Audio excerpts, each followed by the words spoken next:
Bom dia para quem chegou agora. Vamos começar. Estava esperando uns minutinhos para esperar quem estava entrando, pegando seu cafezinho. Bom, meu nome é Pamela, eu sou a professora que vai dar a aula de hoje. Nossa aula hoje, deixa eu passar o mouse para cá.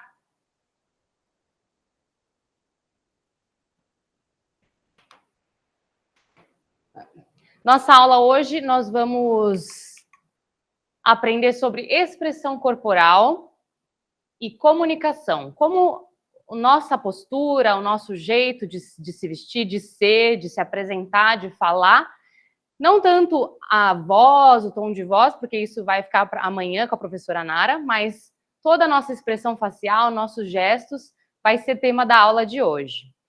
Antes da gente começar, então, queria me apresentar para vocês. Eu sou a Pamela, eu sou jornalista, sou formada pela UEL, trabalho há 10 anos com comunicação, sou socióloga pela Unicamp, sou mestre em sociologia e dou aula de oratória em uma escola de oratória. A gente sempre começa as aulas de oratória com um aquecimento vocal. A professora Renata passou, quem veio ontem, a professora Renata passou para vocês um aquecimento e isso é muito importante, eu acho que ela deve ter mencionado, mas caso alguém não tenha vindo ontem, eu vou retomar algumas coisinhas só para todo mundo estar na mesma página. Então, o aquecimento vocal, ele é um aquecimento assim como qualquer outro. Nós precisamos, para jogar um jogo de futebol, para jogar um vôlei de areia, qualquer coisa que a gente for fazer, ir na academia, enfim, a gente precisa fazer aquele leve alongamento, aquele aquecimentinho. Na voz é a mesma coisa. Para a gente conseguir usar bem a nossa voz, usar bem a nossa projeção vocal, a gente também precisa preparar as nossas cordas vocais. Mas não só, porque, como eu disse, a nossa apresentação pessoal vai além da nossa voz e das nossas palavras. Tem todo um combo, um combinado de coisas que a gente precisa se atentar. Então, vamos começar. Eu quero que vocês me acompanhem. Por favor, podem silenciar o microfone de vocês, aí na casa de vocês. E a gente vai fazer parte a parte aqui do aquecimento. Eu gosto de começar sempre com um aquecimento, um leve aquecimento corporal, porque a gente prepara um pouco o nosso corpo para aquela atividade. E a minha dica é, vocês passam falando com clientes, passam um dia em situações estressantes, né? A gente tem trabalhos que às vezes são muito longos, ou fica o dia inteiro sentado numa cadeira e depois vai encontrar um cliente. Então, esse aquecimentinho, esse alongamentinho, ele é ideal, ele é muito importante para a gente se colocar numa outra posição. Dando tempo hoje, eu quero chegar até o vídeo final em que vocês vão entender melhor por que é tão importante que a nossa postura também traga essa vitalidade, para que a nossa apresentação, a nossa fala, a nossa exposição seja convergente com o que a gente quer passar, com as emoções que a gente quer passar. Então, vamos lá. Quem puder levantar, pode levantar. Quem quiser ficar sentado, pode ficar sentado. Nós vamos primeiro alongar os ombros, façam 3 rotações para trás. Tentem fazer com gentileza, para não machucar. Agora para frente, 3 rotações para frente. Peguem as mãos de vocês, quem conseguir, dê as mãos aqui atrás, quem não, só faz assim um esticado com o braço. E alonga bem a parte da coluna. O ideal é conseguir fazer esse alongamento, porque a gente usa muito a caixa torácica e isso faz a gente ter mais projeção vocal. Nós também vamos alongar o pescoço, então façam 3 rotações. Sentir aí o pescoço. Lembrem de respirar.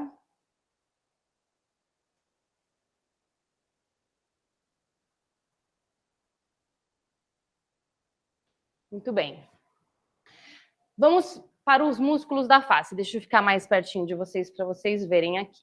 Então, os músculos da face são muito importantes eles estarem também alongados para que nós possamos fazer as expressões bem feitas, para que a gente possa ter uma boa articulação dos sons. eu gosto de começar... Tem duas opções. Hoje eu vou passar uma, mas vocês também podem fazer outra em casa, em outros dias. Gosto de fazer careta, então já é algo que deixa a gente um pouco mais relaxado. E bom para vocês que estão em casa, que ninguém está vendo, então só vai eu dar aqui fazendo careta e vocês vendo as minhas caretas. E a Renata, que está aqui acompanhando também, a professora. Então a gente faz umas caretas, mexendo bem as sobrancelhas, os olhos, a boca, ok? Então, mexe.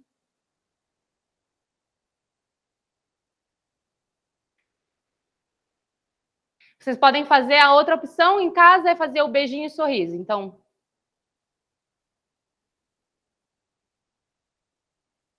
faça algumas vezes isso, ok? Nós também trabalhamos os lábios. Os lábios, existem algumas formas de aquecê-los. Uma das maneiras que eu gosto bastante é alinhando com a respiração. Então, sempre que a gente vai fazer uma fala, que nós vamos falar por mais longo tempo, fazer uma apresentação, uma sustentação oral, é importante que a gente se atente para a respiração. E eu já vou chegar nela, mas a primeira dica é que a nossa respiração precisa ser com a parte das costelas, essa parte aqui. Quando a gente respira com a caixa torácica, a nossa respiração ela é mais curta, ou seja, a gente tem menos ar para falar, as nossas pausas não acompanham a nossa respiração, e a gente também se torna mais ansioso, porque respirar mais rápido também ajuda o nosso corpo a ficar mais ansioso. Então, a respiração aqui com o diafragma, ela é uma respiração que, primeiro, acalma, e segundo, ela nos ajuda a ter um volume maior de ar para a gente poder ir expelindo e fazendo os nossos sons. Então, vocês vão respirar profundamente, tentando encher a parte de baixo, sem fazer essa respiração aqui, ó. Estão vendo? Alguém pode me responder? Sim. Beleza. Então, sem fazer essa respiração, vocês vão encher por aqui, ó. Ok? Então, a gente vai respirar profundamente e vai soltar o ar fazendo... mexendo os lábios, fazendo como se fosse bebê brincando de bolinha de saliva, é assim. Então, respira.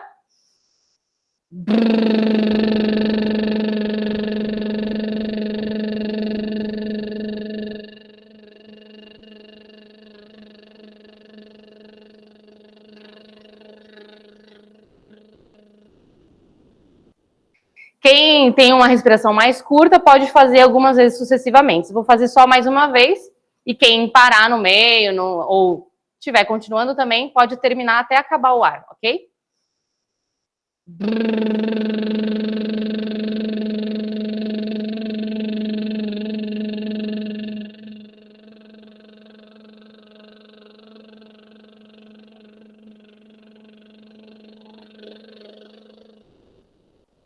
Muito bem, gente. Por fim, na parte aqui da face, nós vamos usar a língua. A língua, existem algumas maneiras também da gente alongar. Hoje eu vou passar o alongamento para vocês de fazer círculos dentro da boca. É para soltar a língua. Às vezes você até sente dar aquela soltada aqui, ó, no fundo da articulação. Tomem cuidado para não fazer muito esforço e machucar. Às vezes a gente se empolga e aí dá aquela puxada na TM, enfim. Então, a gente tem que tomar muito cuidado nesses movimentos, ok? Então, vocês vão fazer 3 rotações para um lado e 3 rotações para o outro.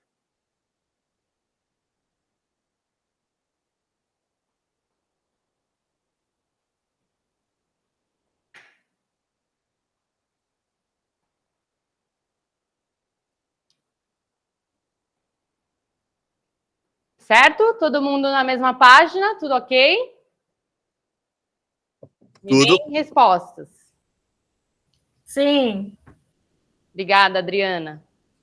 Bom, terminada essa parte de aquecimento da face e do corpo um pouco, a gente passa então para a respiração. Como eu já antecipei, a respiração é algo importante para a nossa fala, porque a gente não consegue falar inspirando. Então, se você tentar falar inspirando, não vai. Sempre é expirando. Então, quando a gente for pensar amanhã nas pausas, nas ênfases, nos silêncios, Tudo isso tem a ver com o processo de respiração que a gente escolhe fazer. Vocês, quando estão ansiosos, ansiosas, eu, Renata, qualquer pessoa tende a fazer essa respiração mais curta, é natural, e eu já explico o porquê, já retomo o porquê, caso alguém não tenha vindo na aula da professora Renata ontem, enfim, não sei também como que ela trouxe essa explicação, mas eu gosto de sempre amarrar isso nos começos das minhas aulas. A ideia é que a gente, então, se acalme e já comece a pensar na nossa respiração mais longa fazendo o S, soltando o som com o S. Então, a gente faz a respiração e solta no S.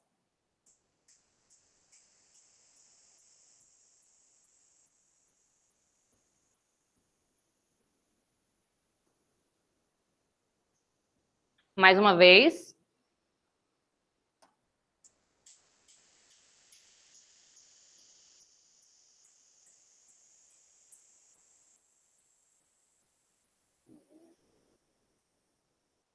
Muito bem. Essa respiração ajuda a gente a dar uma acalmadinha. Depois, a respiração soltando o F, ok? Então, vamos lá.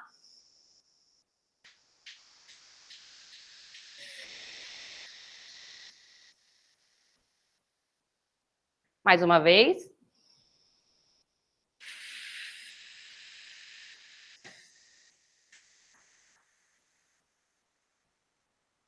Beleza. Agora a gente começa a colocar sons. A gente faz o mesmo exercício com a letra V.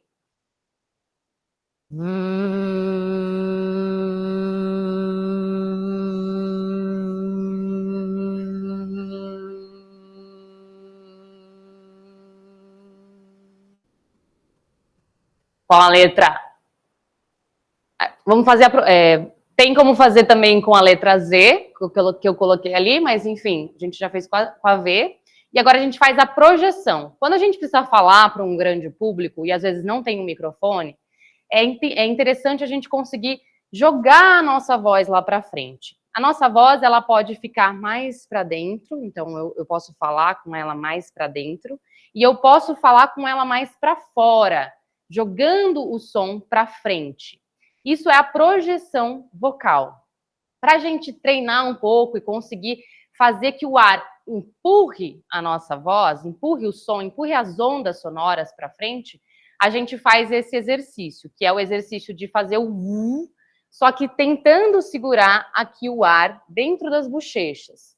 Então, respira e faz assim.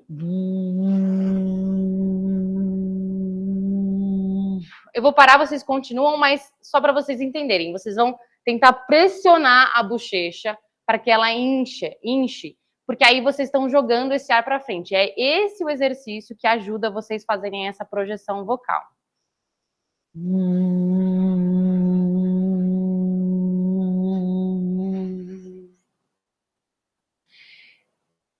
Trabalhando a nossa língua e som, eu às vezes faço só o R tremido, às vezes eu faço o R tremido com variação de tons. Hoje eu vou fazer o R tremido com variação de tons. Então, a gente vai fazer o R, só que tentando chegar no nosso agudo e no nosso grave, confortável, sem ser muito pesado, sem forçar muito a voz, porque ainda é de manhã, a gente não saiu falando com 500 mil pessoas ainda.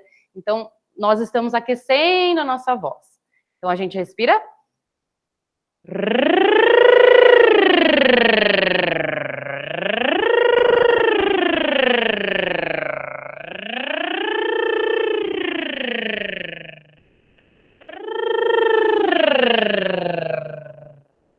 Muito bem, gente. Vocês podem fazer também o sem variação tonal, que seria o sem variar, ok?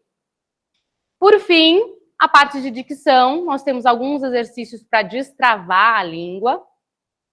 Tem o patacá, tem pratracrá, bradragrá, vrasdrajrá. Eu escolhi hoje 3 para a gente fazer, tentando usar os diferentes posicionamentos de língua que a gente tem quando a gente faz os fonemas. Então, patacá, a gente faz com as variações pá, pé, pê, pi, pó, pô, pu. Então, é patacá, pepequé, petequê, pitiqui, potocó, potocô, putucu. Flá, slá, xlá, também nas mesmas variações. Flá, slá, xlá, flé, slé, xlé, flê, slê, xlê, fli, sli, xli, fló, sló, xló, flô, slô, xlô, flu, slu, xlu. E, por fim, o vrá, zrá, jrá, que esse tem muita gente que tem dificuldade porque o z e o j, eles fazem sons muito parecidos, só que não são iguais. Tanto que um é um e o outro é outro. E aí, na hora que a gente vai fazer isso, precisa de muito foco e muito controle da língua. Então, algumas pessoas realmente têm mais dificuldade. E tá tudo bem. Se vocês forem treinando isso em casa, usando ali de manhã, hoje eu tenho um dia longo, depois que escovar os dentes, vou fazer um aquecimento vocal, quero estar com a voz ótima para o meu primeiro cliente, não com aquela voz de sono, aquela voz de quem acordou, enfim. Aí vocês fazem, vão fazendo, e isso vai ficando mais fácil para quem tiver dificuldade. Então é vrá, zrá, jrá, vré, zré, jré, vrê, zrê, jrê, vri, zri, jri, vró, zró, jró, vrô, zrô, jrô, vru, zru, jrô. Muito bem. Sofreram muito? Como que foi aí? Me contem. Nossa, é muito difícil, hein? difícil, o último. Esse é difícil, né? Vou botar aqui meu mouse, peraí. Esse aí a gente enrola muito a língua, mas é muito legal de fazer. Anotem aí no caderno de vocês, ou tirem um print. Eu também posso depois pedir para a gente mandar aí pela ESA o material para vocês. Enfim. E pior que eu tô fora, tô fazendo um serviço aqui, o povo tá me olhando, tá achando que eu sou louco. Então, imagina a professora aqui passando para vocês o vídeo. Também tô com essa sensação, Graziano. Faz parte. Tudo pela nossa prática e pelo nosso aprendizado. Bom, verdade. Então vamos continuando. Eu já vi aqui que vocês me responderam a enquete de que dos 26 que responderam, todo mundo é da área do direito, muito legal. Como a gente é um curso gratuito, eu perguntei isso por saber se vem alguém também de outra área, até porque não é só a oratória, ela vai para todas as áreas que a gente precisa se relacionar e conversar, até para a vida pessoal mesmo. Então, eu queria saber, mas muito bom a noção que eu tive aqui, então, de uns 60%, pelo menos, que respondeu, todo mundo da área do direito. Vamos passar, então, para o conteúdo, efetivamente. Nossa aula, como eu mencionei, é a aula de expressão corporal e comunicação. Uma primeira coisa que nós precisamos entender da nossa expressão é a naturalidade. A naturalidade, ela passa credibilidade.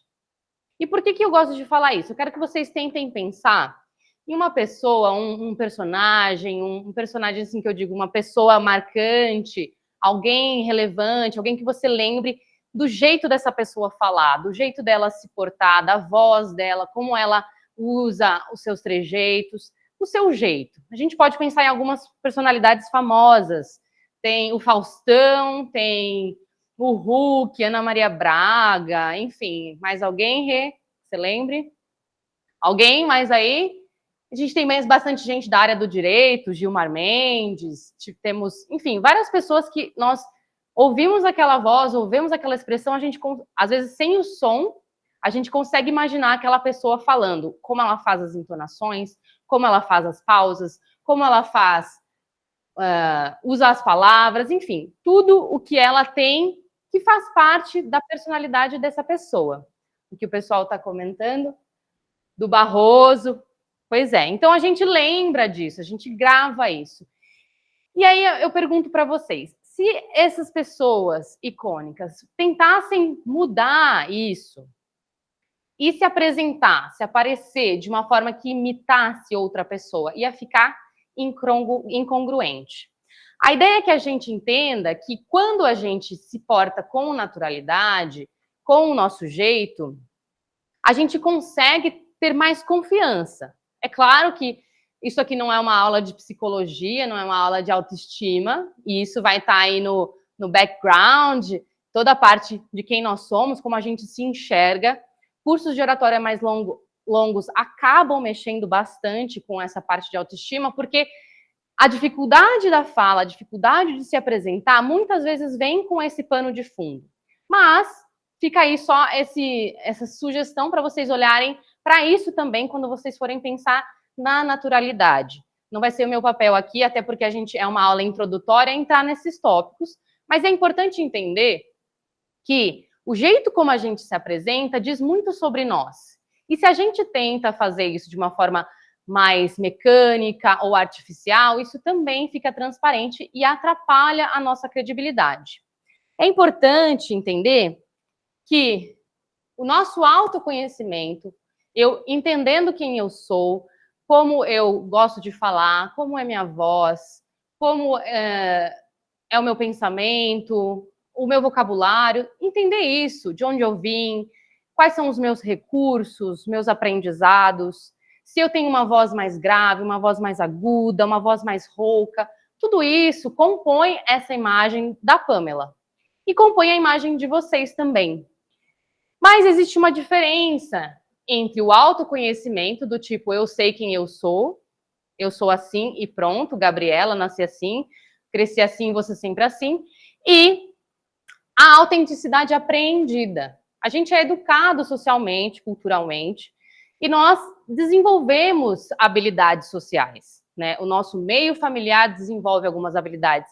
É comum a gente ter uma pessoa próxima, quem tem irmão, irmã, que alguém liga para o telefone e fala, acha que é a fulana e na verdade não é a fulana, porque a voz é parecida, as gírias são parecidas, o jeito de falar é parecido. Então a gente também tem isso que é o aprendido. E dentro do aprendizado, da naturalidade, existem 4 estágios de competência. Antes de eu entrar neles, eu quero só destacar que, para que eu trago isso como um tema relevante dentro da oratória?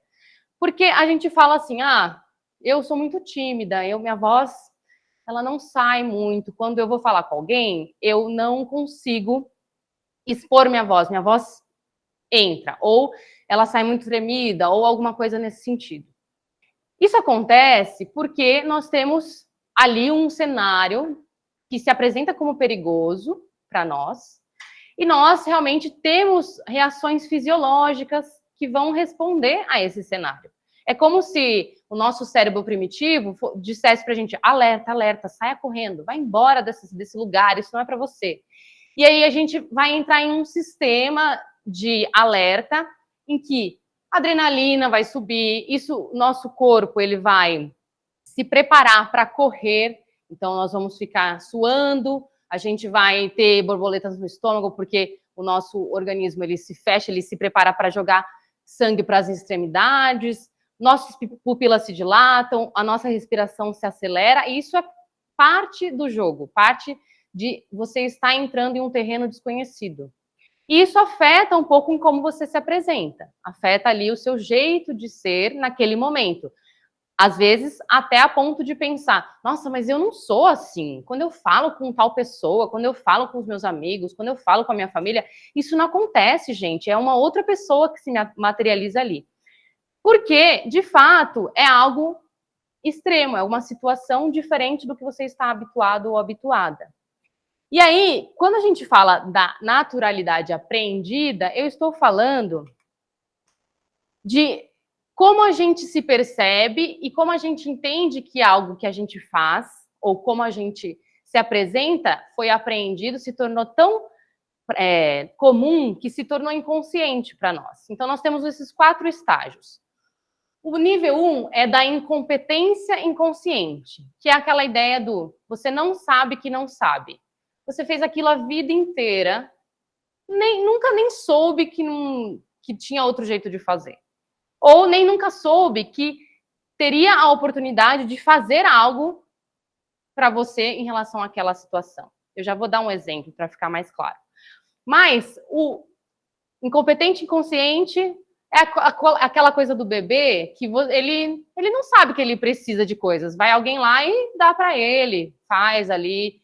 Ele simplesmente está existindo, né, do jeitinho dele ali, bem tranquilinho e tal. Esse é a gente um pouco em algumas situações da nossa vida. O segundo estágio é a incompetência consciente, ou seja, eu já sei que eu não sei, que acho que é o nível que todos nós podemos pensar que estamos aqui de alguma maneira. Eu já sei que eu tenho dificuldade na oratória. Agora, o que eu faço com isso? Eu estou nesse nível. Então, o meu incompetente inconsciente era 5 anos atrás, quando eu pisei um pé ali numa determinada sala, num determinado ambiente, e falei, putz, não consigo fazer essa tarefa, não consigo falar com essa pessoa. Quando eu falo, não sei explicar, sou prolixa, sou divago, não consigo voltar no assunto que eu queria. De repente fui embora e nunca mais voltei. E aí é isso. Então, agora vocês já estão no nível da incompetência consciente, que é poxa, olha isso, eu tenho essa dificuldade aqui, preciso fazer alguma coisa. O próximo nível é da competência consciente, quando vocês começam a colocar conscientemente atividades na vida de vocês para reparar, para mudar aquela situação. Ainda estou fazendo de um jeito que não é extremamente natural para mim. Ainda parece um pouco artificial. Quando eu faço as minhas respirações, quando eu faço as minhas pausas, as minhas ênfases, eu tenho que pensar muito bem. Eu tenho que me organizar, eu tenho que me concentrar para aquilo sair. E aí, quando eu olho, ainda não saiu exatamente como eu gostaria. Esse é o nível que a gente chega praticando. Precisa de prática, precisa olhar para isso todo dia. Até um nível de competência inconsciente, que imagino que vocês já tenham entendido, que é, eu faço isso com naturalidade.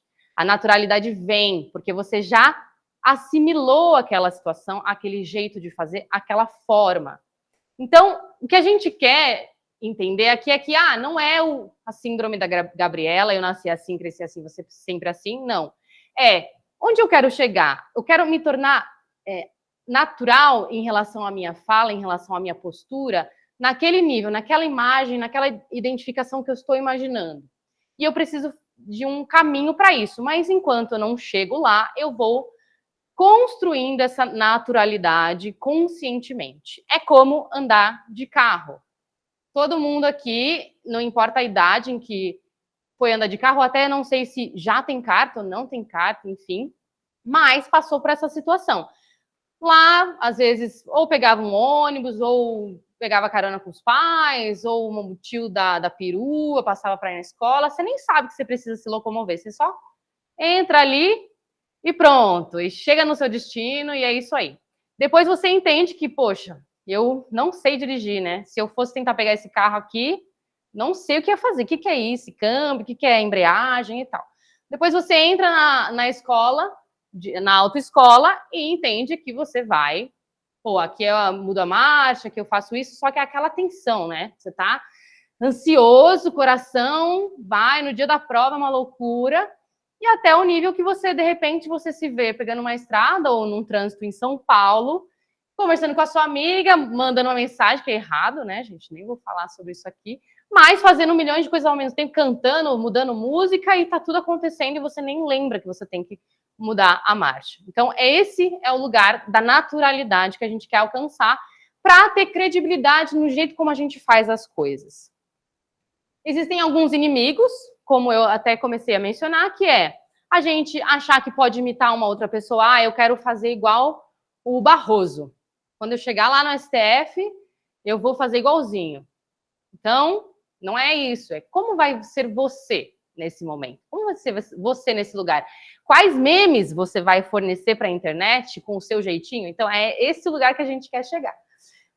O segundo inimigo poderia ser o nervosismo, a ansiedade. Então, são coisas que realmente atrapalham a nossa naturalidade, atrapalham a gente conseguir se sentir confortável onde nós estamos.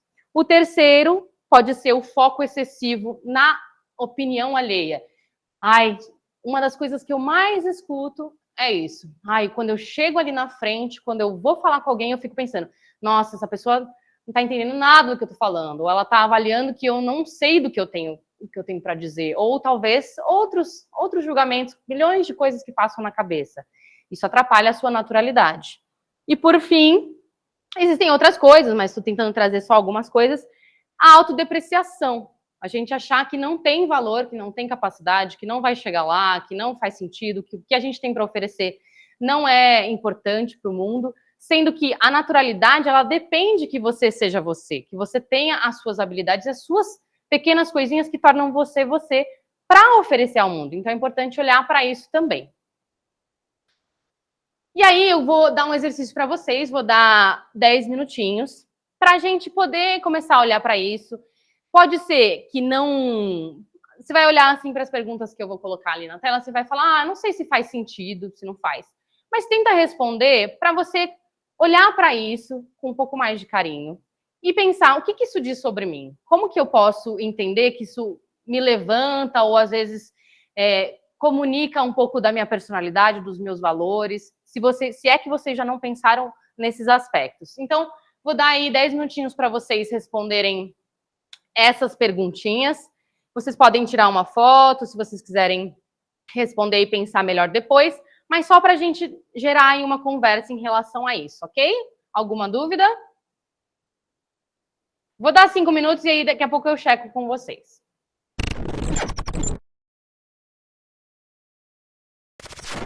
Bom, gente, acho que rolou. Quem ainda não conseguiu terminar, a gente pode deixar algumas perguntinhas para responder depois, em casa e tal. Vocês já estão em casa, né, na verdade. Mas, enfim, depois do curso. Eu queria que a gente conversasse um pouquinho, assim, o que vocês acham que pensar sobre isso reflete na sua apresentação pessoal, no seu jeito de falar, o seu jeito de se portar. E aí podem me trazer assim, eu vejo que eu não consigo ser desse jeito com os meus clientes, ou, enfim, em alguma situação que eu gostaria de ser mais. Se alguém quiser, por favor, falar, eu gostaria de ouvir um pouco vocês. Simone, pode falar. Bom dia a todos. Então, eu achei muito rápido responder as perguntas, né? E aí me veio um questionamento. Pela idade, né, pelo tempo que nós temos, será que eu já tenho isso como diagnosticado em mim? E eu já tenho uma pré-constituição, uma pré-definição do que eu sou ao longo do tempo? Ou isso eu sou isso mesmo, né? Eu fiquei me questionando, porque foi tão rápido responder todas as perguntas. E será que foi ao longo dos anos eu fui escutando isso e acredito nisso? Ou isso é verdade? Eu acho que, no meu caso, caberia refletir melhor sobre tudo que eu respondi depois, para ver se isso é de fato verdade ou não. Que legal, Simone. Eu acho muito, muito bacana essa reflexão, porque, de fato, quanto mais a gente se calcifica nessa identidade, mais difícil é a gente até pensar se aquilo merece destaque ou não, mas também tem um lado positivo, que é, eu já tenho a noção da minha autenticidade, eu já sei que isso aqui é importante para mim, que eu me apresento dessa forma e isso é importante. E aí é mais fácil se apresentar, porque você tem também a noção mais firme, mais constituída de quem você é. E acho que isso é um caminho bacana. Vale ver se tudo que você identificou, que você respondeu, te conforta, te agrada nesse sentido. E aí o que pode ser que exista alguma outra coisa que não seja legal, ou que você... Por exemplo, essa pergunta do o que as pessoas pensam de mim quando me conhecem pela primeira vez, eu acho essa pergunta muito boa. Porque ela diz exatamente daquele medo que está na nossa cabeça e que se manifesta para o nosso corpo inteiro quando a gente vai falar com uma pessoa pela primeira vez, um cliente, um juiz, alguém, e a gente precisa usar uma determinada máscara, uma determinada apresentação, para que aquilo que a gente pensa que às vezes não é legal que as pessoas pensem de nós, não apareça. Então, essa frase eu acho que ela é muito boa de refletir. O que vocês respondem e tal, porque isso diz do que a gente está esperando que o outro avalie da gente, quando a gente vai fazer essas relações, esses contatos, essas relações. Alguém mais? A Simone quer complementar, pode falar. Só concluindo, então, eu sempre tive isso mesmo, né, que as pessoas quando me olham pela primeira vez, me acham uma pessoa arrogante, uma pessoa metida, e na verdade eu sou uma pessoa tímida, e essa timidez faz com que as pessoas entendam de forma diferente. E aí, muito bom você trazer isso, obrigada por compartilhar. A ideia é, então, pensar assim, será que o jeito como eu estou expressando essa timidez, os meus gestos, a minha face, as minhas escolhas, a minha personalidade ali, que se manifesta, está comunicando aquilo que eu gostaria? Porque essa ideia você falou da arrogância, alguma coisa assim, mas algumas pessoas acham que a pessoa acha que eu sou antipática, a pessoa acha que eu sou, sei lá, tem muita gente que traz coisas para mim do tipo negativo, né, no sentido de que não é receptivo, de que não é carismático, que não é simpático, e nas relações, isso, principalmente se for comerciais, então estamos pensando aqui em clientes, pessoas que você quer trazer para dentro do seu escritório, por exemplo, isso não é legal para os negócios, isso é ruim.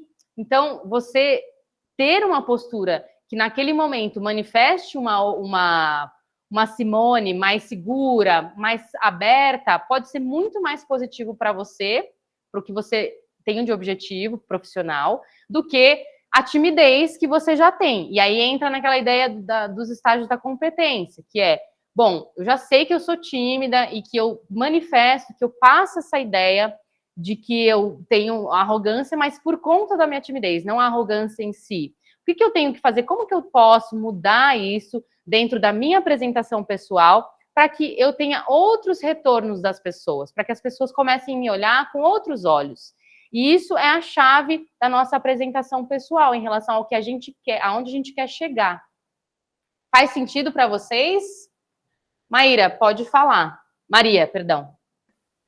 Oi, Pamela, bom dia a todos. Assim, dentro das coisas que eu imagino ter consciência, eu coloquei, mas o que eu não vi aqui, que eu senti falta, que são a questão que é o mais difícil, são os pontos que a gente considera que são fracos, porque às vezes a gente não consegue identificar isso para poder melhorar, isso também tem que fazer parte da nossa consciência, mas só se a gente tem feedback sobre. Entendeu? Então, alguns pontos fracos eu sei por causa de trabalho, e a minha construção em termos de consciência, a primeira foi no bar, realmente, entendeu? E posteriormente, através dos estudos e trabalho, e muita busca, eu tenho, assim, uma conquista em termos da comunicação muito grande, em função de ter trabalhado com gestão de pessoas, fazendo apresentação, então, isso me trouxe um conhecimento, uma grande gama, e uma construção bem diferente da maioria dos profissionais, inclusive por causa do misto de trabalho que eu fazia. Mas eu senti falta de eu falar sobre o que é fraco para mim, entendeu? Por quê?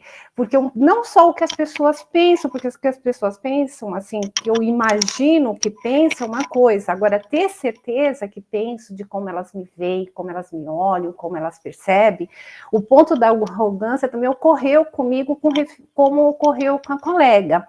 Por quê? Porque eu tinha muita timidez, eu não falava antes. Eu passei a me comunicar mais depois dos 18 anos, entendeu? Aí eu comecei a participar de várias coisas e com o trabalho eu fui desenvolvendo muito. Então, aprendi muito com a prática e muito com o aprendizado realmente em termos de consciência, entendeu? Buscar. É isso, então eu queria Maria, saber... eu queria só comentar um pouquinho a sua fala, acho muito importante, de fato. Eu gosto de chamar de pontos de melhoria, porque é o olhar que a gente tem ali para algo que, pô, eu tenho isso aqui, mas eu quero melhorar, eu quero avançar nesse aspecto.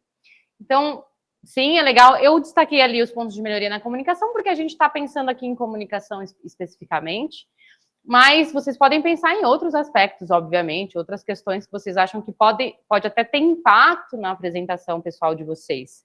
E, de fato, essa autoconsciência, essa percepção de si, também passa pelo feedback das outras pessoas. Mas a gente está recebendo isso o tempo inteiro, às vezes não em palavras, mas a gente está recebendo isso o tempo inteiro. É claro, quando alguém vem e faz um feedback bem estruturado, bem construído, específico, em aulas, em cursos de oratória mais longos que eu ministro, a gente fala até sobre feedback, sobre como dar um feedback adequado.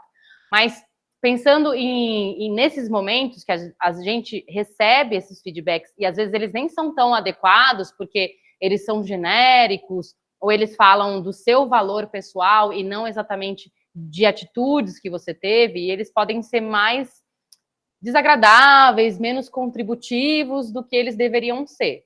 Agora, pensando que possam ser feedbacks legais, que você recebe, você fica pensando, poxa, realmente, aquela situação ali eu não me comportei da melhor maneira, como que eu posso rever isso? E isso sim pode ajudar a rever algumas questõezinhas, é claro, eu acho isso fundamental. A Cleo comentou aqui no chat, eu era tímida quando criança, fiz teatro e melhorei bastante. O teatro ajuda demais, porque você precisa falar para o público, você precisa se colocar em situações, às vezes, ridículas até, ou constrangedoras, e isso tira um pouco a gente da nossa zona de comodidade aí, e ajuda a gente a se expor mais, e se colocar mais no mundo. Então, é fundamental para quem é muito retraído. Eu fiz teatro também, mas vou dizer que eu não era uma criança muito, muito tímida, não. Mas a minha irmã era, e ajudou muito ela. Ela é psicóloga hoje, ela fala nas redes, ela é super para fora, assim, e acho que foi muito bom para ela também. A Cleo já fala até demais aí, viu? É assim mesmo. Mas que bom. Aí é só dosar, né? Quando precisa do momento. Mais alguém, gente, quer compartilhar?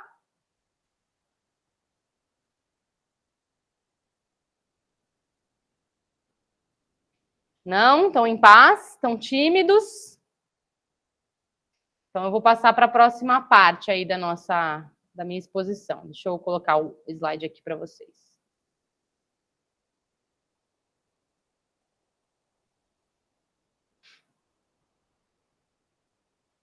Bom.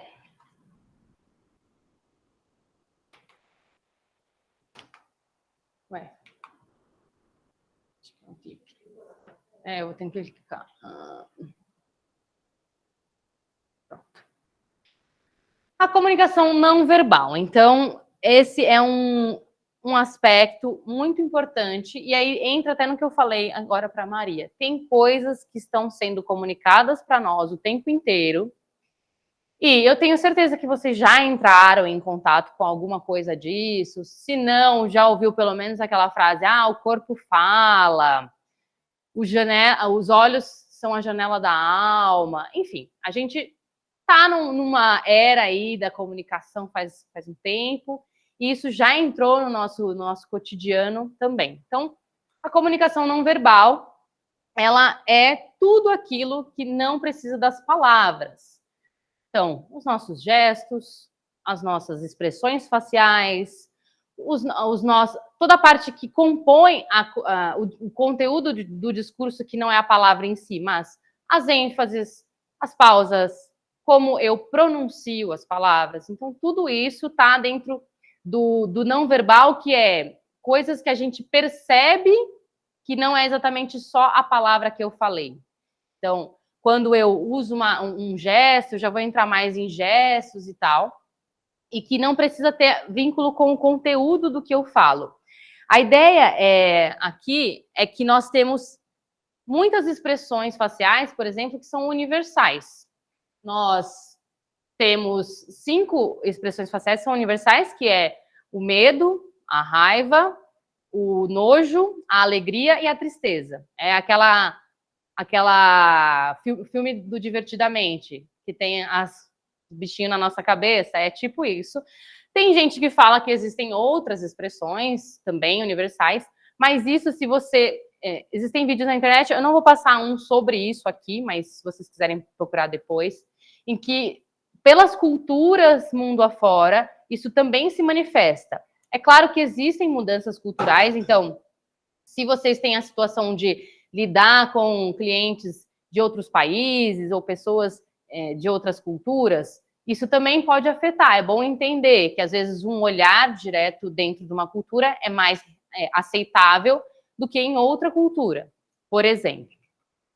Mas 35% do significado social é verbal. O que isso quer dizer?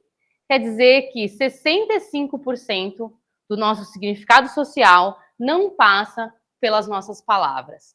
Envolve as manifestações de gestos, de expressões faciais, a nossa orientação do corpo, a proximidade que a gente estabelece ao falar. Então, se eu estou mais perto, se eu estou mais longe, isso se chama proxêmica.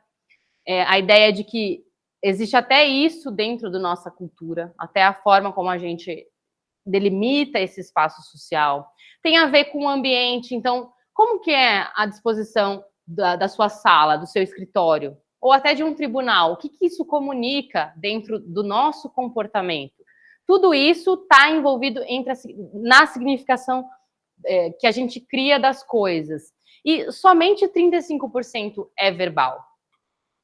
Essa é a ideia de que nós, como seres humanos, somos seres multissensoriais, a gente percebe coisas ao nosso redor, que não é só pelo ouvido, a gente enxerga, a gente toca, a gente tem a percepção, que é uma percepção que está para além do nosso olhar, do ver, é algo que é tão rápido no nosso cérebro que a gente entende as comunicações. E aí eu vou dar um exemplo claro para vocês. O que acontece quando alguém fala com vocês e vocês estão no telefone, olhando para o celular? Se você não tem o contato visual, e aí eu já vou chegar lá com mais detalhe, muito da comunicação se perde. Mas também existem outros caminhos para a gente ouvir e entender a mensagem. Quem faz essa pesquisa aqui é o antropólogo Ray Birdwhistell. Ele entende que muito do que não está na palavra pode ser encontrado no seu tom de voz, na sua expressão e nas suas atitudes. Então, por isso que quando a Maria me fala, ou a Simone me fala, eu passo essa imagem, eu já passei essa imagem, é porque vocês não precisam falar, oi, eu não sou tímida, oi, olha aqui. É porque o jeito que você está se apresentando já trouxe uma mensagem sobre você. Pô, isso é ruim, porque isso só reforça o meu medo do julgamento alheio. Sim, mas a gente vive numa sociedade e a gente é ser social. Por que a gente se preocupa com isso? Porque lá atrás nós identificamos que isso fazia a gente sobreviver. Quando eu chego no ambiente e tá todo mundo com uma cara assim, ó. Eu não vou chegar assim, oi, gente, tudo bem? É mais possível que eu fale, aconteceu alguma coisa? Vocês estão com essa cara? Porque aquilo já trouxe uma mensagem para mim que ninguém precisou falar. Nem precisei receber uma mensagem no WhatsApp, entendeu? Então, o nosso corpo está dizendo muitas coisas todo o tempo. Eu vou passar um vídeo para vocês. Esse vídeo tem 18 minutos, mas ele é muito legal para a gente ter uma noção disso com mais propriedade. E eu acho que ele contempla bastante o que a gente precisa. Deixa eu ver se aqui vai aparecer. Ou se eu preciso... Acho que eu vou passar no outro lugar por conta da legenda. Vou projetar para vocês aqui. Um minutinho. Deixa eu voltar aqui. Tá meio devagar, tá, gente? Aqui o computador, então...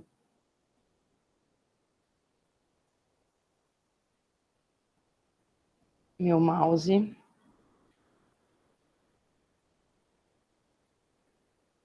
Oxente.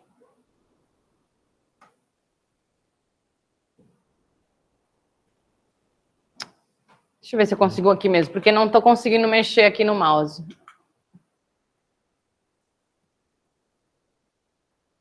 Aqui, foi.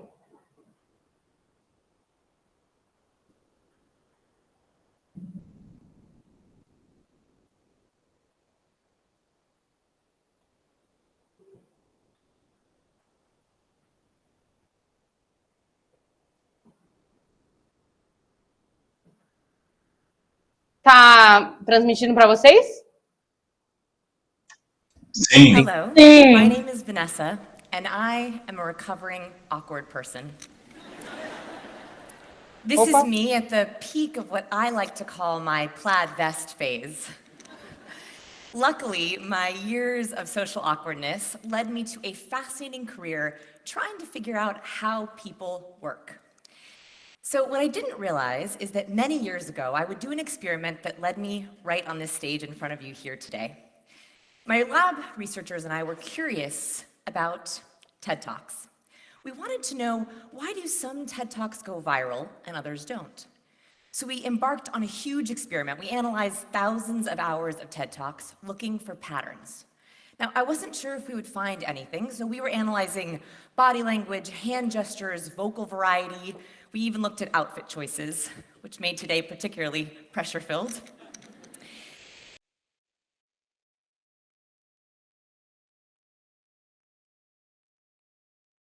And very quickly, there was a pattern in the data that made me curious. And after we coded more and more TED Talks, we realized there was a pattern.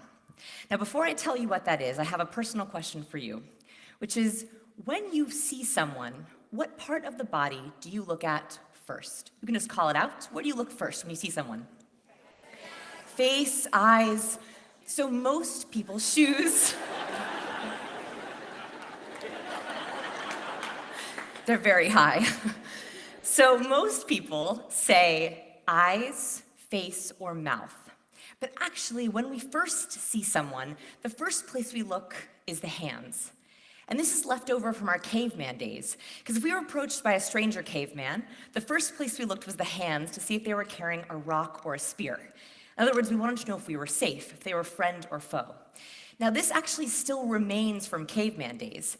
And when we can't see someone's hands, something interesting happens. So I just did something a little mean to your brain. You should start to feel just a little bit uncomfortable. And the reason for that is because when you can't see my hands, you wonder, what is she doing back there? And then the longer I leave my hands behind my back, you get more and more distracted because you can't see them. And eventually your brain is just screaming, can she just bring her hands out from behind her back? And the moment I bring them back out, it feels so much better. And this is because our brain knows that if we can't see hands, we can't see intention. And what we found is when we compared the most viewed TED Talks side by side with the least viewed TED Talks, we found a pattern with hand gestures. Specifically, on average, the most popular TED Talkers use an average of 465 hand gestures in 18 minutes. Yes, we painstakingly counted every single one. I have 465 prepared for you today. And the least popular TED Talkers use an average of 272 hand gestures, almost half. What's happening here? So when TED speakers take the stage, they're showing you first, friend, friend, friend, friend, friend. You'll notice when I walked out on the stage, I waved. I was saying friend, friend, friend, friend. And the other thing that TED speakers do is see if this looks familiar. So they come into the red dot and they do something like this. Today, I want to talk to you about a big idea. I'm going to break it down into 3 different areas that are going to change your life. Right?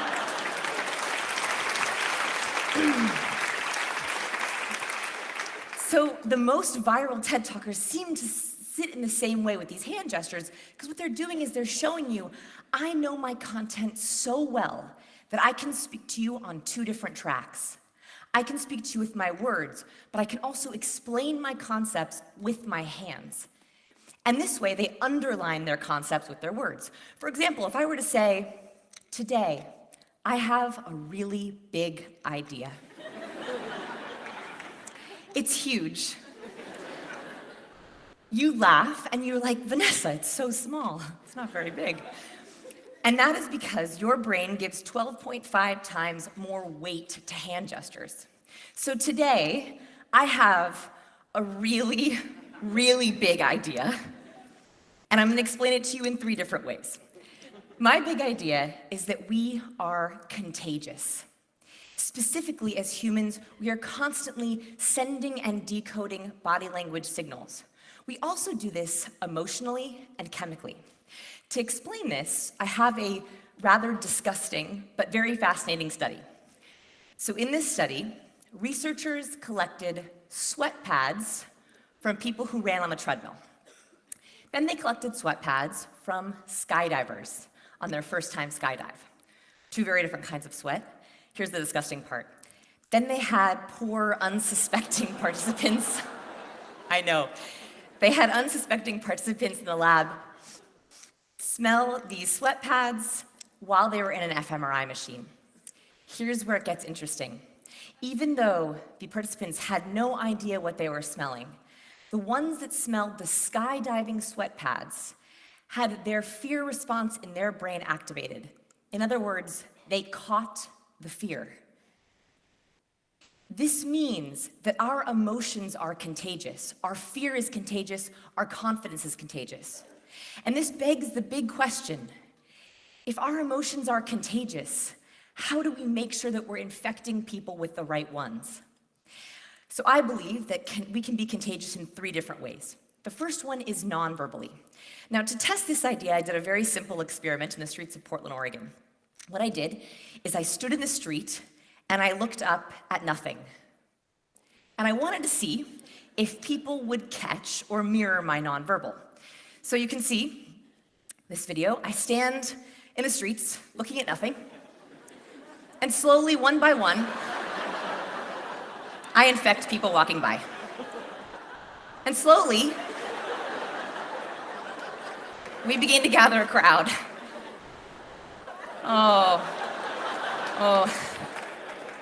So, this poor woman, she was standing there with me, and we're standing there, and remember, we're looking at nothing. I just want to improve it. And we're standing, and I'm going, how long am I gonna stand here?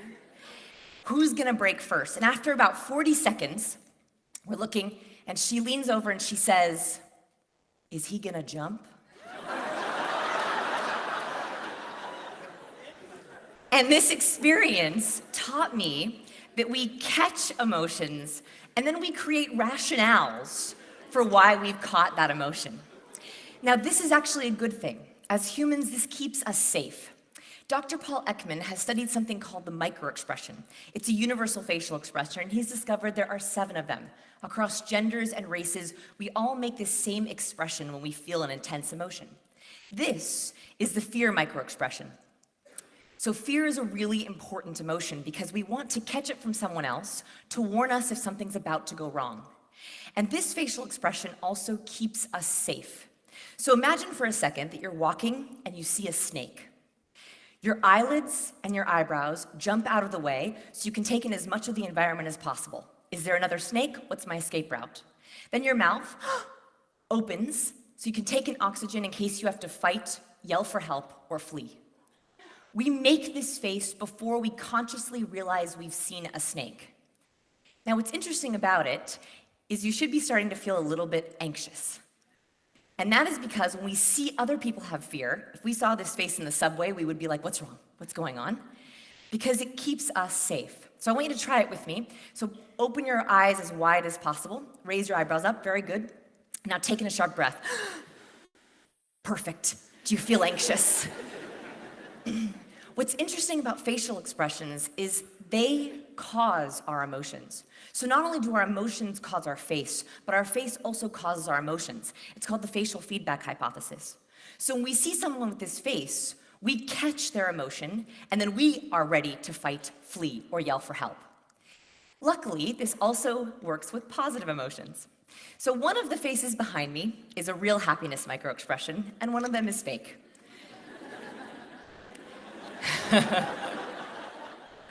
So the real happiness microexpression is when the smile reaches all the way up into these upper crow's feet muscles, those upper cheek muscles.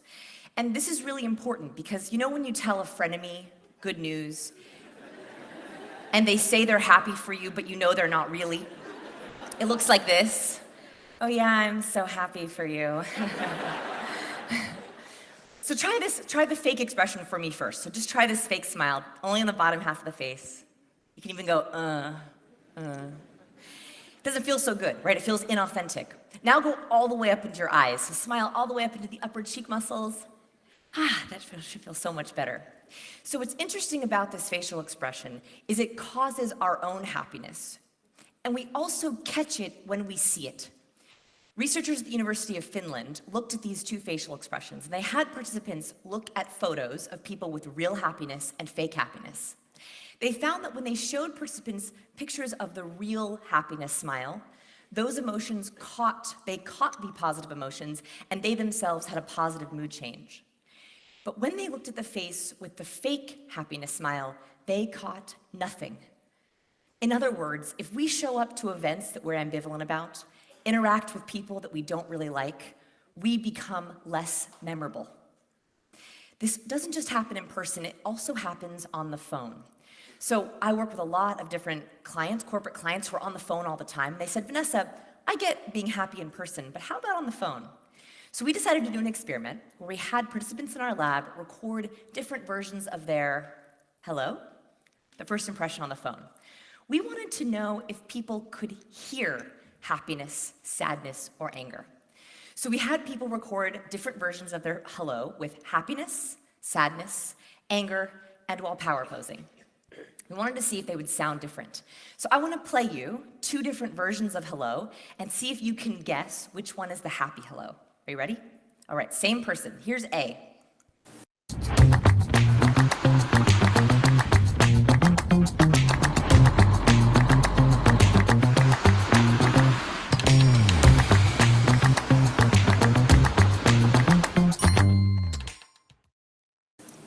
Hello? Here's B. Hello?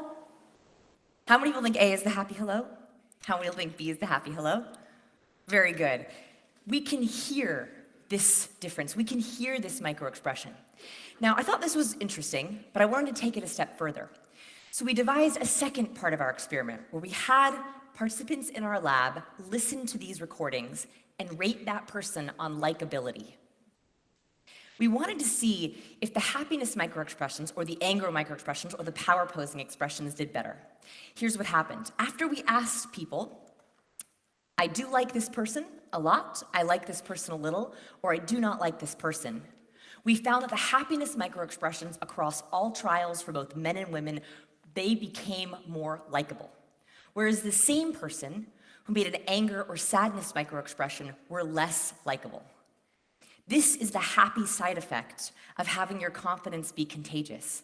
Not only do you infect someone else with that happiness, you also become more likable. We talked about nonverbal, and I have to talk about what comes after the hello. How do we infect confidence verbally? So in this study we did in Portland, Oregon, we took 500 speed networkers. And we asked each of these speed networkers to go through a conversation starter round, 8 of these rounds. So we assigned each participant a conversation starter to have with a stranger. Then we set up cameras in all corners of the room, and we analyzed each of these speed rounds for patterns. We were looking for body language patterns, leans, nods, laughs, smiles, confidence. We were also looking for volume differences. In a really good conversation, usually the volume goes up. In a really awkward, bad conversation, there's lots of silences and the volume goes down. And we also asked each of the participants to rate the conversation starters. We wanted to know which ones produced the highest quality of conversation. What we found is that the conversation starters that worked centered on this little chemical called dopamine. So dopamine is the neurotransmitter that we produce when we feel pleasure or when we get a reward. And I noticed that most of our chit-chat that we have at parties or networking events is the same. It sounds like this.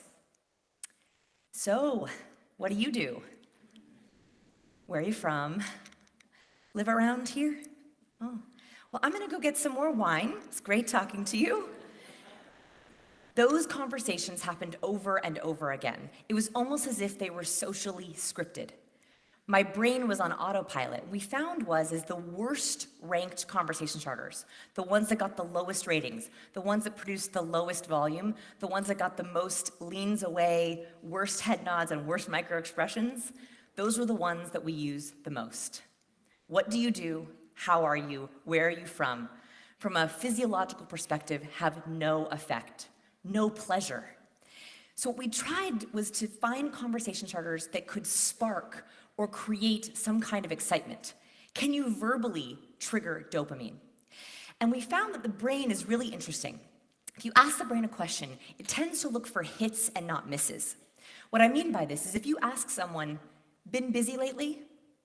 Their brain immediately looks for all the hits of been busy. They think about all the negative things that have happened, the stress, the busyness, all the bad things in their life. Whereas if you ask someone, working on anything exciting recently?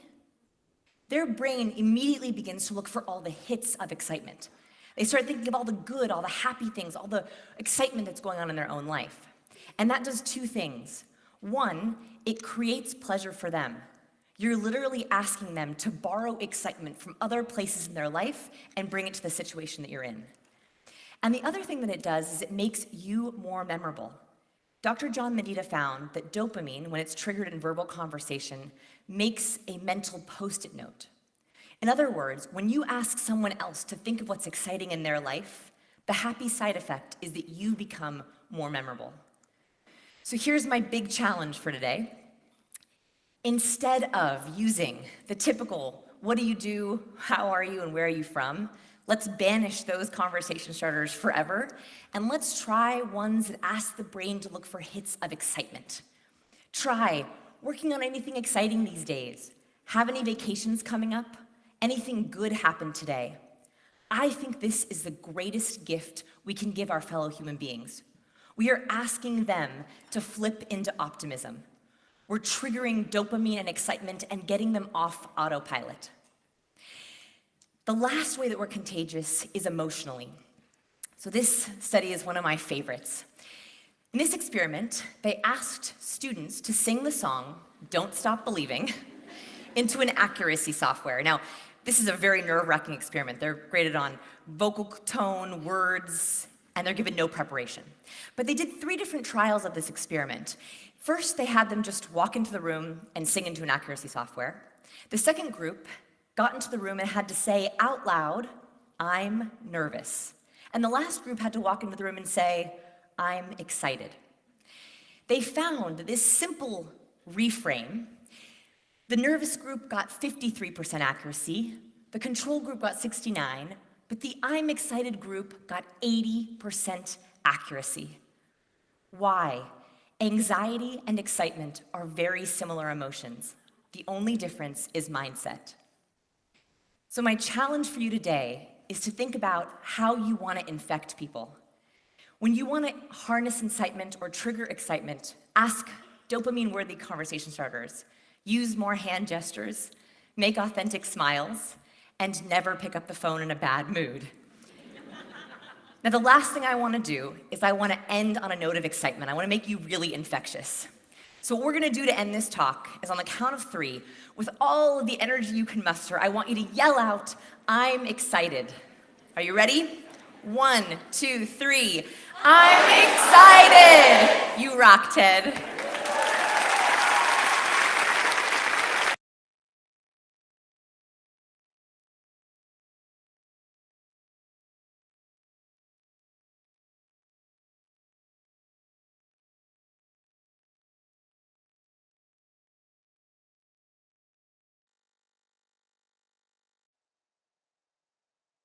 Oi, gente, deixa eu só colocar de novo aqui a apresentação. Eu coloquei a janela errada.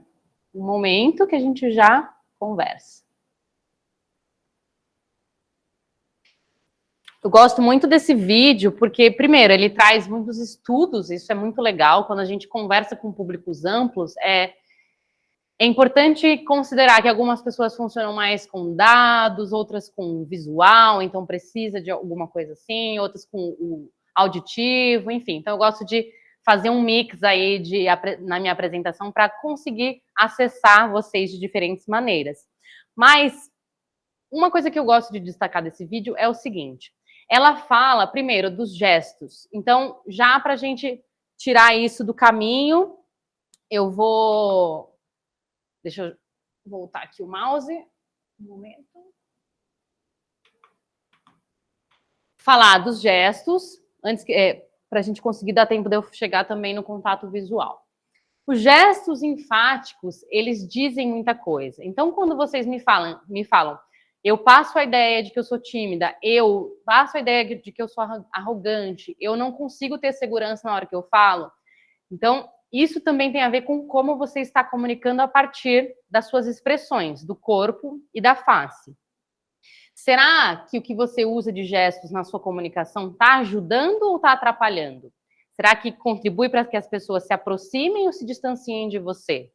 Isso é legal porque quando a gente vai pensar que a gente está em vários ambientes diferentes durante a semana, durante o mês, durante o ano, não dá para pensar que a gente vai fazer os mesmos comportamentos em todas as situações. Por quê? Quando ela fala, você entra numa sala e tá todo mundo com uma impressão, uma cara de medo, uma cara de tristeza, e você sente aquela emoção, você se contagia por aquela emoção, isso também serve, por exemplo, quando você vai para um júri. É um assunto legalzinho? É um assunto alegrinho? Não. Então, qual que é a emoção que você quer causar? Talvez esse seja o momento de entrar com aquela fúria, com aquele olhar impactante, com aquela postura mais imponente. Mas será que é esse a mesma postura que você vai ter ali com o juiz, com o advogado da outra parte, que você vai ter com o seu cliente, com a pessoa que está ali procurando a sua ajuda, que está precisando confiar em você? Dá para fazer igual? Não dá para fazer igual. Porque com uma pessoa, com um grupo de pessoas, com um momento, você quer passar confiança, passar acolhimento, de repente, a depender do assunto que você trabalha, quer passar seriedade, enfim. E com outro momento, você quer passar outras informações, você quer demonstrar uma outra forma de se comunicar. Então, é importante a gente entender que os nossos gestos, eles vão estar relacionados com o conteúdo. E eles podem contribuir, e contribuem mesmo se a gente sabe ou não o que está acontecendo. Então, quando eu cheguei aqui e falei da incompetência inconsciente, eu não percebo como eu faço os meus gestos. E talvez eles ajudem, talvez eles atrapalhem. Mas talvez agora eu precise começar a olhar para isso e ver, será que ajudam? Será que atrapalham? Será que eles contribuem para a minha comunicação? Ou será que eles passam uma mensagem contrária do que eu gostaria? Os gestos enfáticos, então, são os gestos que a gente faz para dar ênfase em alguma coisa. Quando muita gente falou no chat ali, até concordou. O meu medo maior é falar em público. Dá aquela tremedeira na perna, né? Aquele medo, aquela dor de barriga, tudo isso fica um combo. Mas vocês sabiam que a adrenalina, ela não tem uma duração muito longa, ela tem uma duração de até 5 minutos. Então, quando você passa aquela primeira fase, é muito mais fácil você encontrar a sua calma, o seu jeito. É só respirar e seguir, que você vai conseguir fazer isso. Vai passar aquele nervosismo, aquela tremedeira de voz, enfim. E aí, digo isso porque os seus gestos, como você vai se comunicar, pode te dar essa segurança, pode contribuir nesse momento para você naquela hora. Pode ser coerente com o seu discurso e te ajudar na sua comunicação que talvez aquela sua ansiedade não esteja conseguindo dar. Existem também os gestos descritivos, que é o gesto que a gente usa para realmente criar um elemento a mais, o plus a mais da nossa comunicação. Eu vou falar 3 ideias para vocês. É algo muito grande, é algo muito pequeno, eu estou muito contente. Então, a gente usa esses gestos descritivos para contribuir com a nossa comunicação. Tomar cuidado com uma coisa. Para a gente ir do sublime ao ridículo, é um passo. Ninguém aqui quer fazer gestos que sejam de acordo, que sejam tão expressivos que eles sejam a única coisa que a gente consegue perceber. Ou seja, eu já ouvi muita gente falando assim, tem que fazer a técnica do quadrado, né? Só pode se movimentar num quadrado. Eu não gosto muito disso, porque eu acho que limita você de acordo com o seu contexto. Então, se eu quero falar de algo grande, se eu quero falar de algo expansivo, eu não vou fazer algo expansivo, algo grande. Eu vou usar os meus braços de uma forma natural. Agora, não vou fazer assim, gente, aqui, isso passa outra mensagem. Então, dicas práticas para vocês dos gestos. Então, podem ter essa ideia do quadrado aqui, mas não se limitem a isso, porque depende um pouco do contexto e do que vocês querem dizer. Segundo, não usem muito os braços grudados ao corpo, porque isso passa sensação de... acho que eu tenho um slide sobre isso. Passa a sensação de tensão, de recolhimento. Não usem as mãos para baixo, fechadas, a não ser que você esteja numa roda de conversa com os amigos, isso não vai importar. Mas a gente está pensando aqui nos ambientes em que vocês querem passar essa segurança, essa firmeza.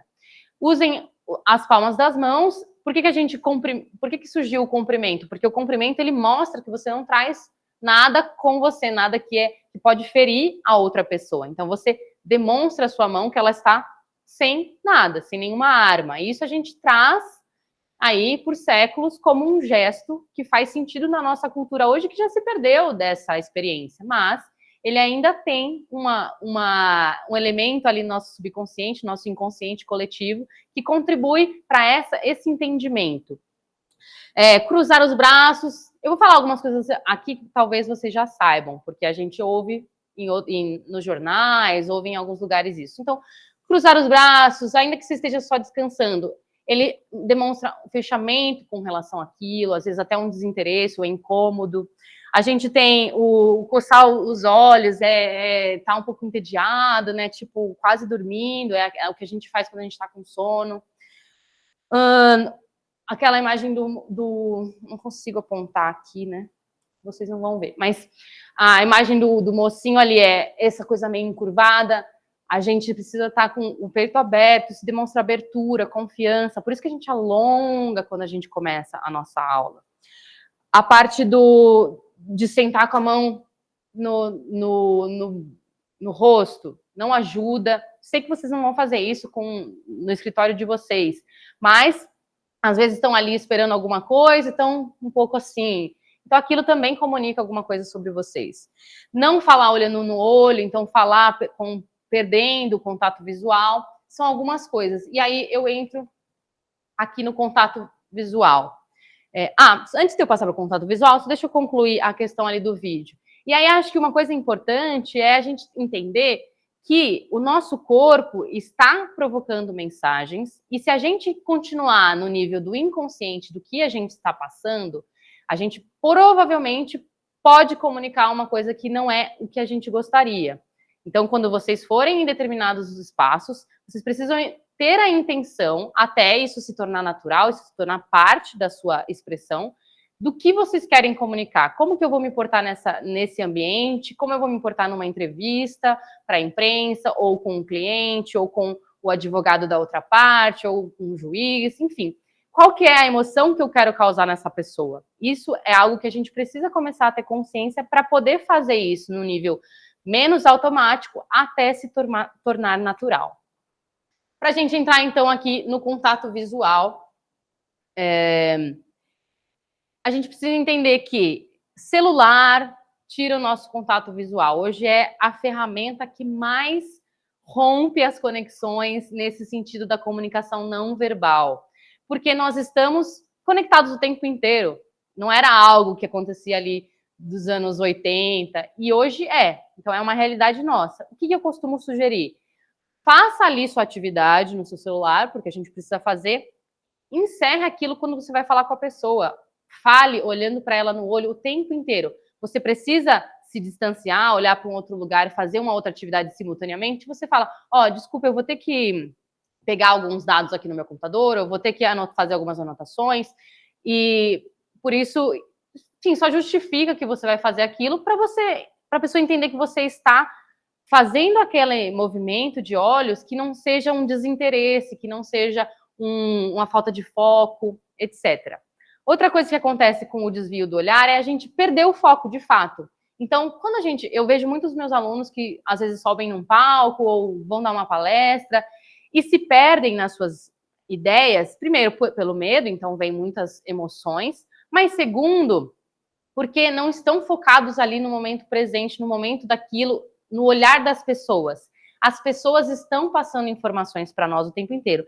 Por isso que é difícil a gente pensar a oratória assim online, porque eu não vejo vocês, então eu não sei se vocês estão me entendendo, se vocês não estão me entendendo, mas eu confio que a minha mensagem está sendo passada em vários níveis para vocês, e também deixo aberto para vocês levantarem a mão, pedirem ajuda aí. Mas o objetivo aqui é o quê? Quando a gente não enxerga o outro, a gente não tem essas respostas que são sensíveis da percepção, da nossa sensibilidade humana. A gente perde essa comunicação, e isso atrapalha bastante no conteúdo, porque será que a pessoa fez uma cara de dúvida? Será que ela fez uma cara de não, de rejeição daquela ideia? O que será que ela está passando? E quando a gente consegue manter o olhar no público, manter o olhar na plateia, então imagine que você vai falar ali com 4 ou 5 clientes de uma empresa, você vai numa reunião.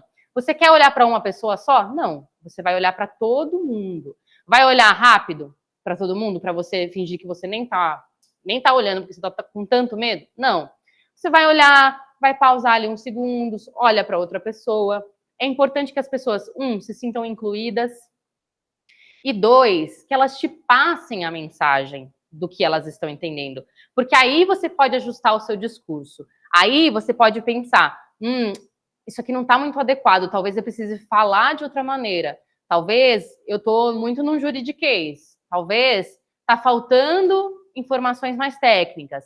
Então, eu acho que é nessa troca, nesse olhar, nessa identificação de algo que não é dito, que a gente pode também se ajustar e falar mais adequadamente para o público adequado que nós queremos.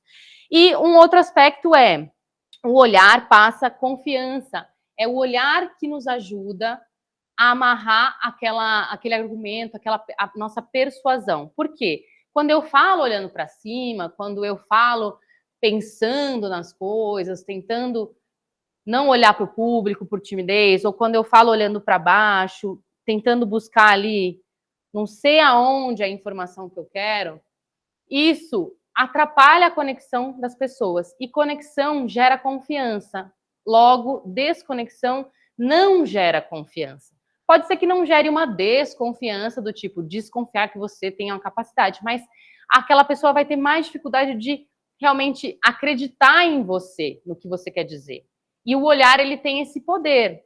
Existe um estudo que fizeram, talvez vocês tenham conhecimento, que pessoas foram colocadas em casais para conversar, 4 minutos, conversam ali sobre questões das suas vidas íntimas, e 4 minutos ficam se olhando em silêncio. Se olhando, claro, piscando, normal, mas fazendo um olhar intenso, um olhar profundo. O olhar, ele nos torna vulneráveis, e é por isso que a gente evita olhar para as pessoas.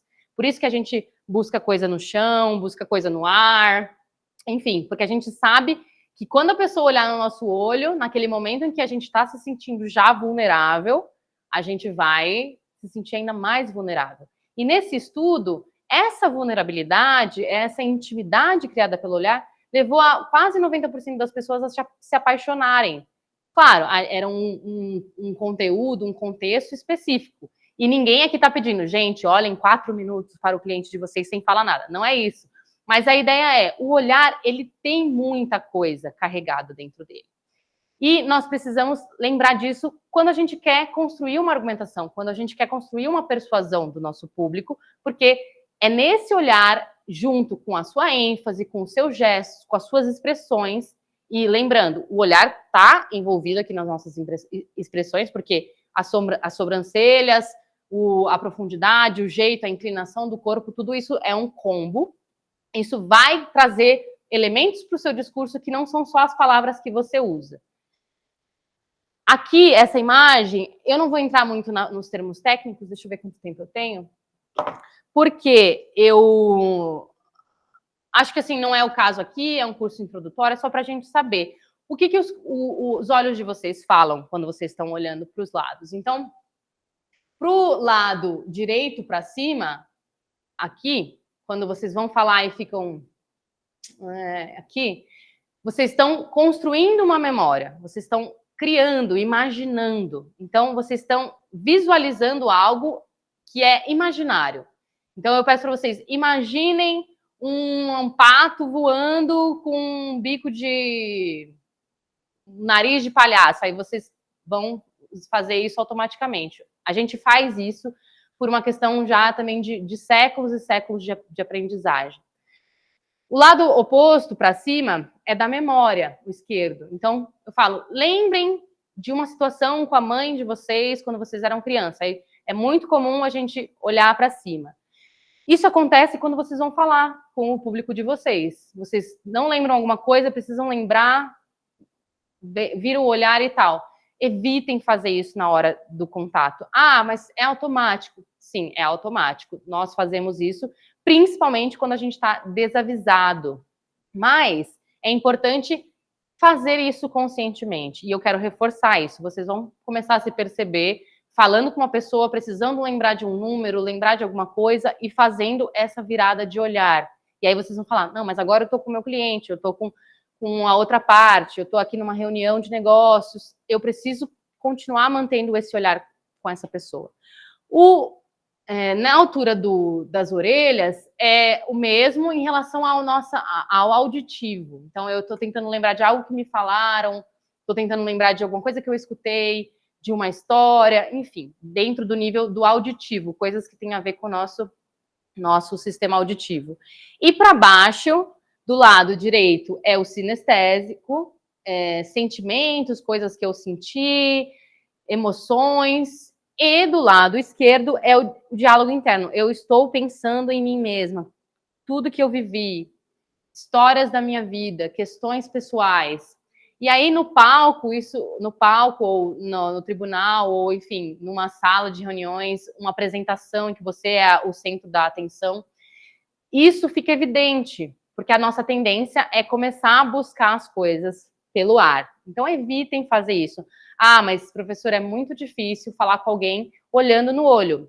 É um treino. Vocês não vão sair daqui hoje, se vocês têm essa dificuldade, fazendo isso já de hoje para amanhã. Mas é um treino, é tentar fazer recordar as informações que vocês têm a partir desse olhar fixo, esse olhar de confiança, que é persuasivo, que é de conexão. Alguma dúvida, pessoal? Caio, pode falar. Oi, professora, bom dia. Fiquei com uma dúvida. A questão do contato visual, existe uma delimitação, por exemplo, de tempo quando você está com determinado quantidade de público que você tem que ter esse contato visual? Eu digo isso, por exemplo, porque eu atuo numa parte de suporte. Eu estava dando um treinamento para alguns advogados e era um grande escritório. Então eu não sabia quanto tempo você tem que dar de atenção exata, ou se tem um tempo mínimo para você dar essa atenção exata para o contato visual ser eficiente. Uhum. Aí eu queria ver com você, o que você recomendaria, por favor? Caio, muito obrigada pela pergunta. É uma ótima pergunta, ótima pergunta. A ideia é a seguinte, então vamos retomar lá o começo da aula. Naturalidade, ponto-chave para as nossas respostas em relação às coisas.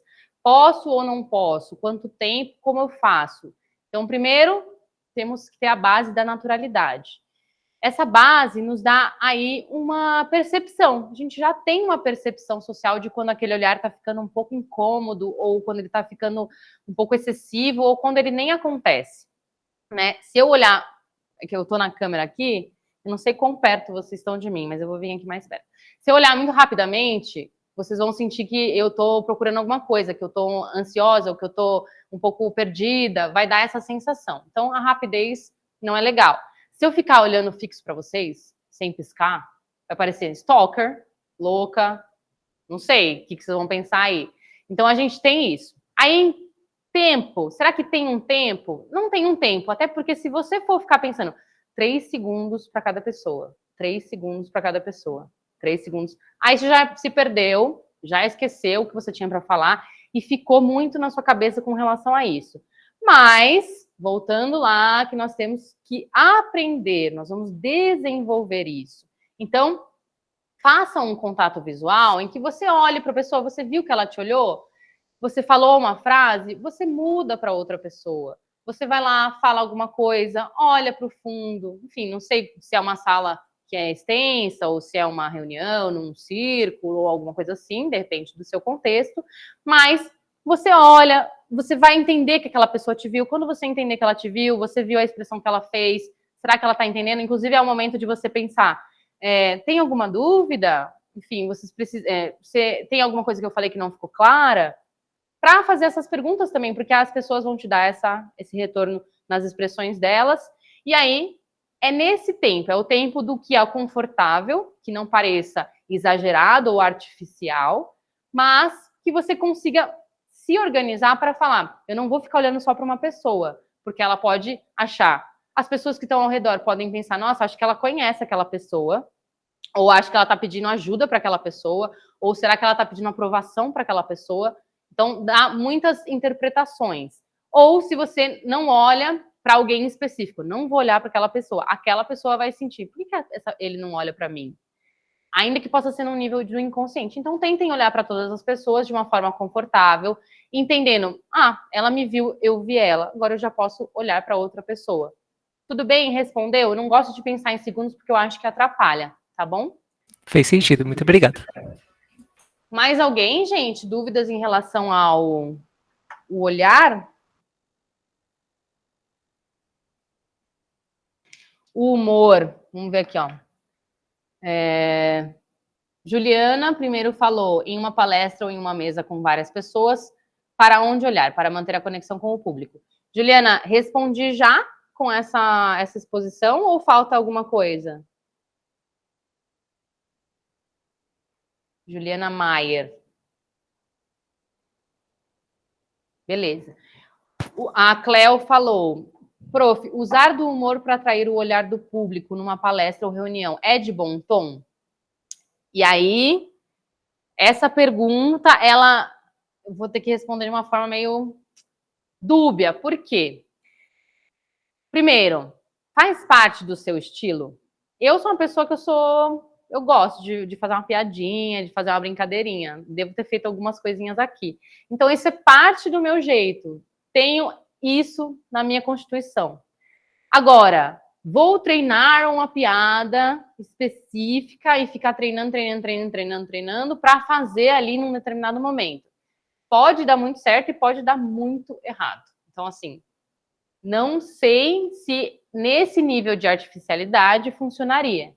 Agora, o contexto. O contexto é um ponto importante. Você sente que aquele ambiente é um ambiente que você quer trazer mais leveza? Eu entrei na minha sala de aula ontem à noite e a minha turma estava toda meio para baixo, meio assim, aí eu já senti aquele retorno, aquela conexão. Nossa, gente, eu acho que eles não estão animados para minha aula, então vamos lá, eu preciso mexer essa galera.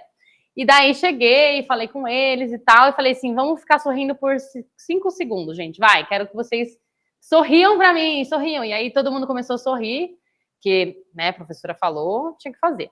Aí todo mundo começou a ficar mais leve, o ambiente ficou diferente, a galera estava muito mais aberta para o aprendizado. Então, eu senti que ali tinha o espaço para tentar trazer uma coisa de leveza. Agora, é um tema difícil, é um assunto que é espinhoso, que é sensível, pode ser no espectro de violência, de raiva, enfim. Será que essa piada, será que esse comentário leve vai fazer sentido? Então, acho que tem o nível, como a minha mãe dizia, do semancol, né? Do bom senso, que acho que aqui não vale. Acho que aqui eu preciso ter uma postura mais séria. Mas tem um nível que eu vou conhecer clientes novos, para a gente começar a trabalhar uma conta nova, não tem nenhuma situação específica tensa acontecendo. Pô, leveza, intimidade, comunicação, proximidade, super bem-vindo. Então, usar isso de acordo com o contexto. Mais alguma dúvida, gente?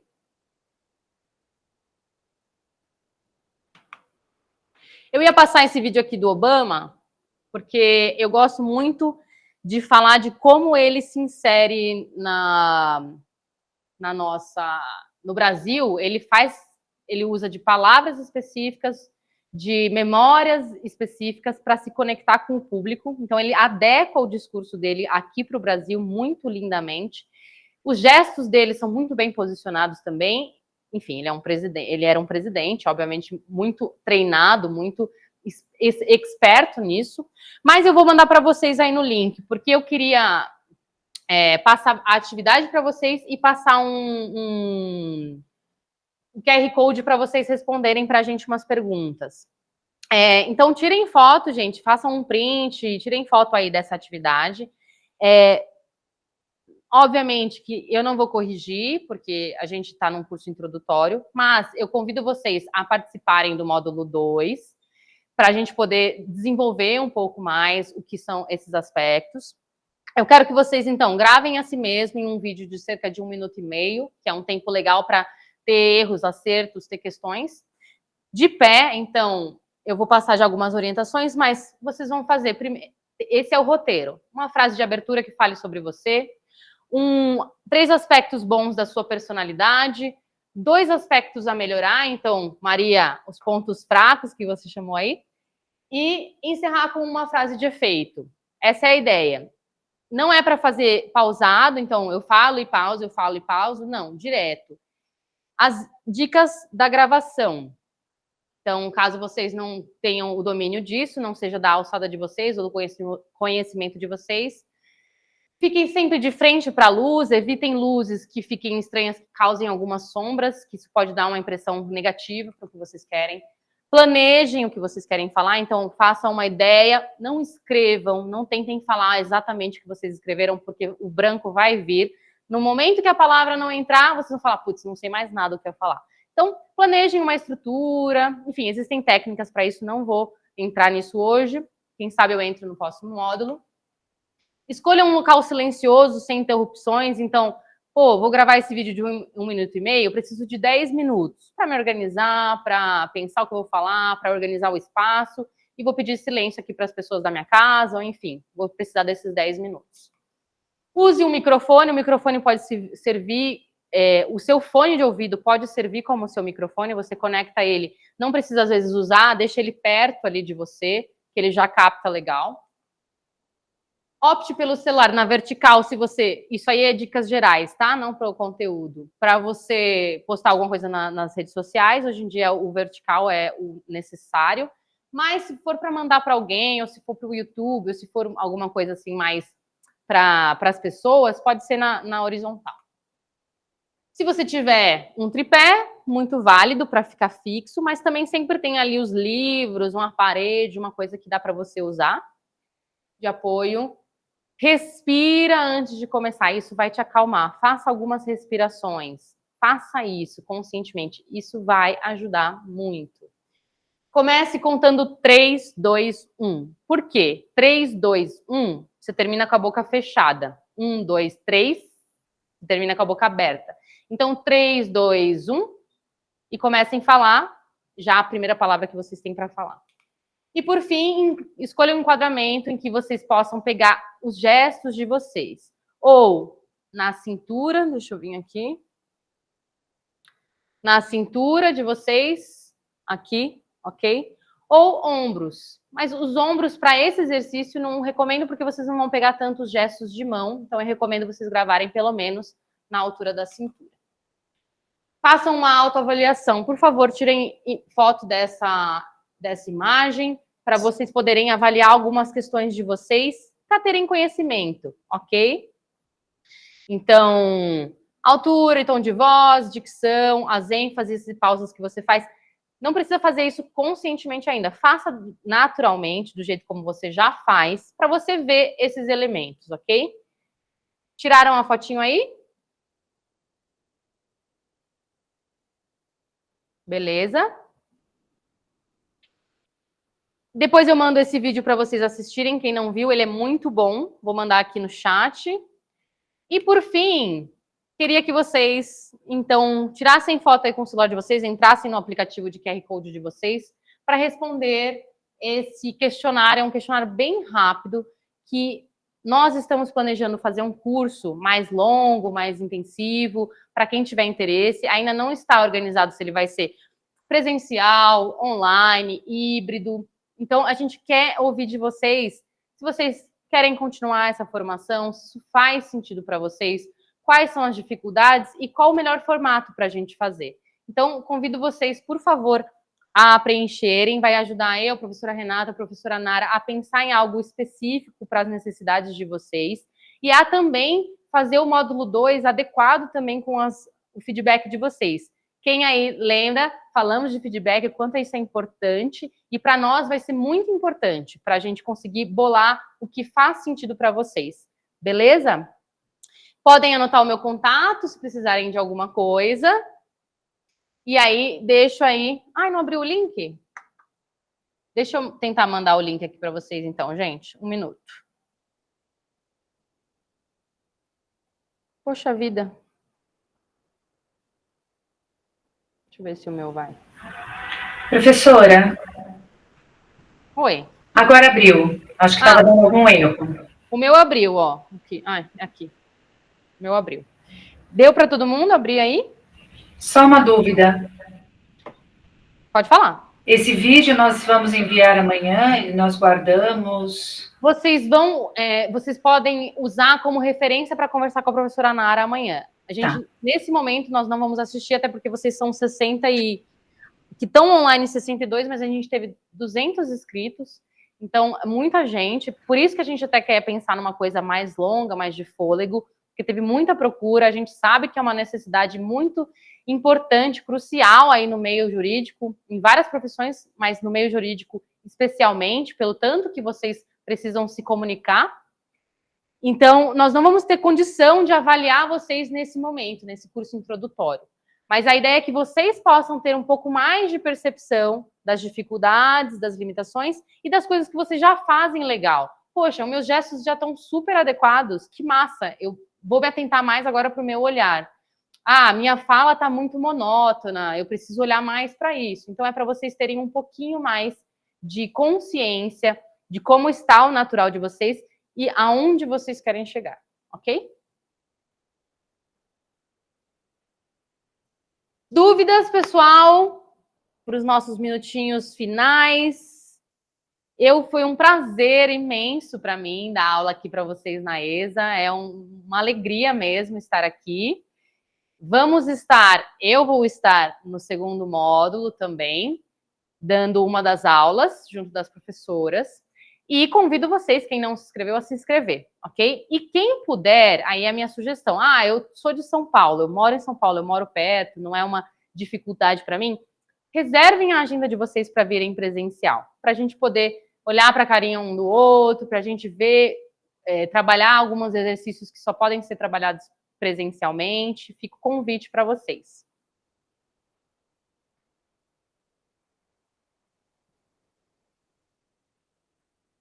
Obrigada, gente. Adorei, viu?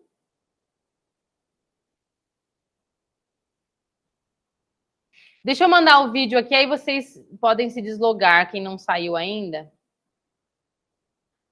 E quem quiser ver, é um vídeo de 20 minutos, muito bom, tá? Principalmente para quem tem medo de palco.